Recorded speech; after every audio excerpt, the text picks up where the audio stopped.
கடவுளுடைய பரிபூர்ண கருணையில் இன்றைக்கும் கூட வட மாவட்டங்களில் பல வன்னிய குல சத்திரிய பெருமக்கள் பலர் ஆயிரக்கணக்கானர் இந்த ஆவணி ஆவட்டத்தின் போது மொத்தமாக கூட்டமாக நின்று இந்த பூணல் அணிவதை வழக்கமாக இப்போ கூட நீங்கள் பார்க்கலாம். நம்ம கும்பிட்ற சாமிகளில் 99% சாமிகள் பிராமணர்கள் கிடையாது. நீங்கள் அவதாரங்கள் 10 அவதாரங்களில் வாமனரும் பரசுராமர் மட்டும்தான் பிராமின். 8 பேர் பிராமணர்களே கிடையாது.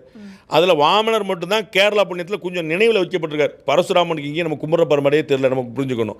அப்போ பிராமணர்கள் தான் உருவாக்கி வச்சுருந்தாங்கன்னா பூரா பிராமணர் தான் கடவுள் ஆக்கி வச்சுருப்பாங்க. இது நம்ம புரிஞ்சுக்க வேண்டிய விஷயம். ஸோ பெருமாளுடைய சுவாமியுடைய திருமேனிகளில் ராமனுடைய கண்ணுடைய பார்க்கும்போது அந்த பக்கமே பக்கத்துலேயே பார்வதிக்கு, சிவனுக்கு இருந்தால் பார்வதிக்கு, இது மாதிரி எல்லா அம்பாள் திருமணி, எல்லா தாயார் திருமணிகள்லையும் அதுலேயுமே பூணல் இருந்தது. அந்த பழைய ஆயிரக்கணக்கான ஆண்டுகளுக்கு முந்தைய தாயார் அம்பாள் திருமணியிலேயே பூணல் இருந்தது நாங்கள் பார்த்துருக்கோன்னு ஒரு சிவாச்சாரியார் ஒரு குருக்குள் என்ன சொல்லி நான் கேட்டுக்கிறேன். இப்போ நம்ம வரலாற்றில் ஆய்வு பண்ணும்போது அப்படி தான் இருந்திருக்குங்கிறத பார்க்குறோம்.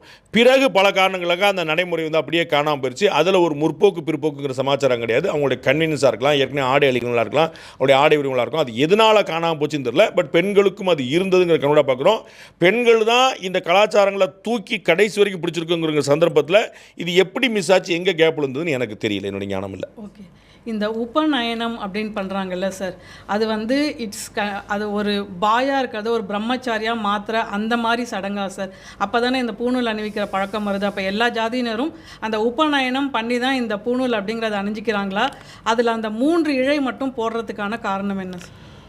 3 இலைக்கு முப்புரி நூல் நம்ம தமிழ் அதை சொல்லுவாங்க. முப்புரி நூல்ங்கிறது சுத்தமான தமிழ். அந்த பூணூல் அணிந்தவர்களை த்விஜர்கள் அப்படின்னு சொல்லுவாங்க. துவ அப்படின்னா 2, த்வி அப்படின்னா 2. ஜ அப்படிங்கிற ரூட் வேர்டு எல்லா ஜனனத்துக்கும் எல்லா உயிர்ப்புக்குமான அடிப்படையாக விஷயமாக பார்க்குறோம். ஜெகன் மாதா, ஜனனம், ஜென்மா, இது எல்லாமே இந்த ஜ அப்படிங்கிறது உற்பத்திக்கு, இந்த படைப்புக்கு ஆரம்பத்துக்கான ஒரு விஷயமா இருக்குது. பிறப்பு அப்படின்னு நம்ம பார்க்குறோம். எல்லாமே ஆரம்பிக்கிற பிறப்பு. அந்த ஜ துவ 2 ஜ த்விஜ அப்படின்னு சொல்கிறோம். அப்போ 2வது முறை பிறப்பு. இந்த பூணல் அணியிறங்கிறது 2ஆம் முறை பிறப்பு. ரொம்ப கன்ஃபியூஸ் பண்ணிக்க வேண்டாம். கிறிஸ்தவ சமுதாயத்தினர் குழந்தையாக இருந்து அவருக்கு பேர் வச்சு எல்லாம் பண்ணிகிட்டு இருப்பாங்க. அதுக்கப்புறம் ஒரு நாள் சர்ச்சில் கூட்டு வச்சுட்டு ஞான ஸ்நானம் அப்படின்னு ஒன்று பண்ணியிருப்பாங்க.